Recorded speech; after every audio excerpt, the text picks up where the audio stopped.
This is the TCAP practice for potential and kinetic energy. You're going to need your TCAP practice workbook, your scientist notebook, and your pencil. Make sure you write down the number of each one that we do together and also listen carefully to the discussion after.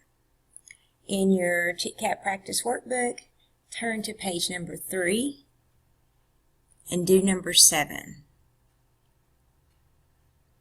Pause the video while you do it and then press play when you're ready to go on. Number 7 says, which of these is an example of kinetic energy? F, a ball sitting at the top of a hill. G, a ball resting on the floor. H, a ball rolling on the floor. J, a ball being held by a person. First of all, if it's kinetic, how will we be able to tell if it's kinetic? Yes, it's going to be in motion. So which one of these is moving? Yes, H, a ball rolling on the floor. The rest of those don't really have any motion in them. So H is the best choice here. Now turn to page 5. And, oops, I went too far. And we're going to do number 15. Pause the video while you do it, then press play when you're ready to go on. Number 15 says, Julie pushes 2 blocks with the same amount of force. One block has more mass than the other block. Which of the following is correct? So picture it. She's got 2 blocks. She's going to push them with the same force. So she's not going to push one harder than the other, but one of them has more mass, which means it's heavier than the other. Which of the following is correct? F, the block with more mass will not move as far as the other block. So the heavier one, if you push them both the same, the heavier one wouldn't move as far. That sounds pretty good. Let's go on to make sure. G, the block with more mass will move farther than the other block. Yeah, that doesn't make sense, because if it's heavier, it wouldn't automatically go farther. H, there is no relationship among force, mass, and distance. Somebody needs to tell the state of Tennessee that, because that's actually one of the SPIs for 5th grade. Or J, an object with more mass will need less force to move it. So if it has more mass, you need less force to move it. And that's wrong. So number 15 should be F. Now go to page 7. And on page 7, we're doing number 22.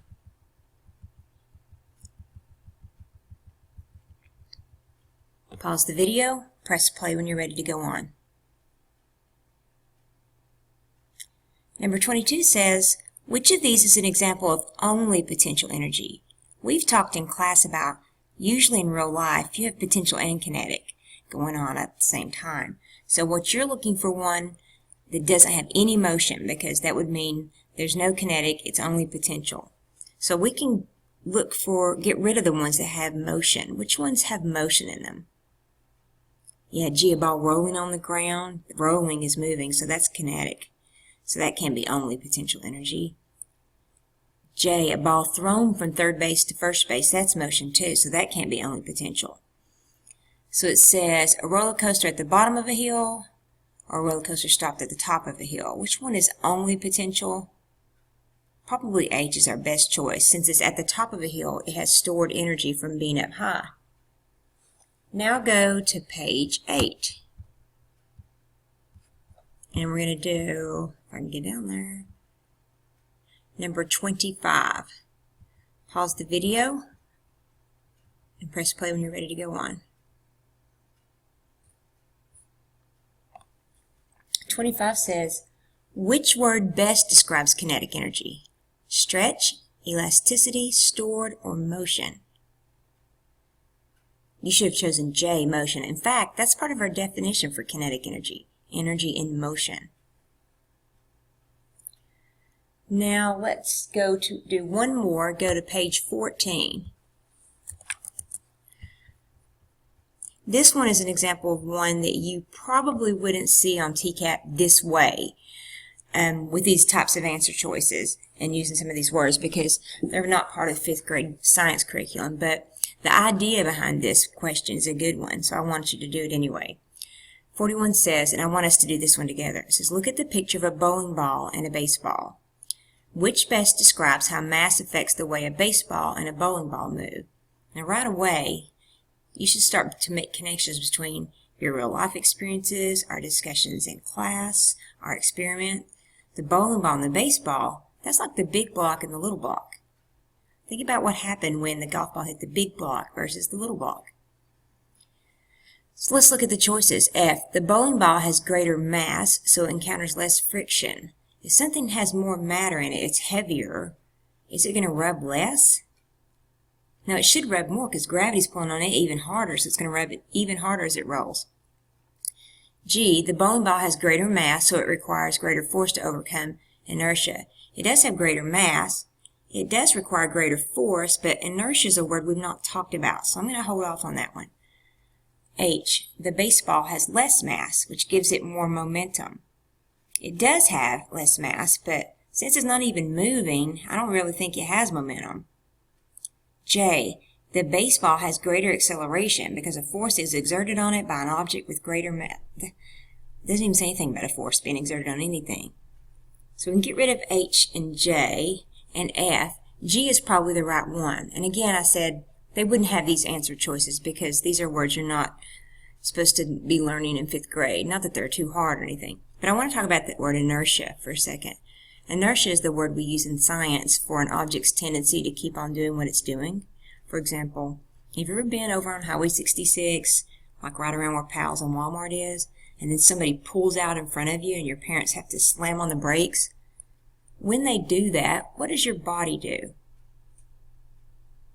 Yes, it continues going forward. You were already going forward, and so when your parents slammed on the brake, you continue going forward because of inertia. You're going to keep on doing what you're doing unless something interferes with you. What interfered with you? What kept you from continuing to go forward? Yes, the seatbelt. So the seatbelt prevents you from going any further, but notice how your body was going to continue to go forward unless something stopped it. This is what we call inertia. And so things that are heavy, they're harder to stop what they're doing because they need a force to interfere with them to make them stop what they're doing. But if something's heavier, it's going to require more force. Picture our example we talked about a couple days ago about a semi-truck at the top of a hill and a kid's wagon. If they start to roll down the hill, which one's going to be harder to stop? Yes, the semi. It has more mass, so its inertia is greater. It's going to keep on doing what it's doing. It's going to need much more force to stop than the wagon. Now, again, they won't ask you this question this way, but the idea is still the same. Heavier things need more force to make them stop or start. Now, box in those examples, and let's number our paper for the ones we're going to do for a grade. You're going to number 1 through 5 twice. So you have 1 through 5, and then 1 through 5. Notice here in my fake science notebook, I've got 1 through 5, and then 1 through 5. Now this is really two different SPIs. So the first set of 1 through 5 is SPI 10.1, and then the second set is 11.1. Label those. And then the first set is on pages 55 through 56. The second set is on pages 59 through 60. Once you've done these, bring them to Miss Ewing so she can check them.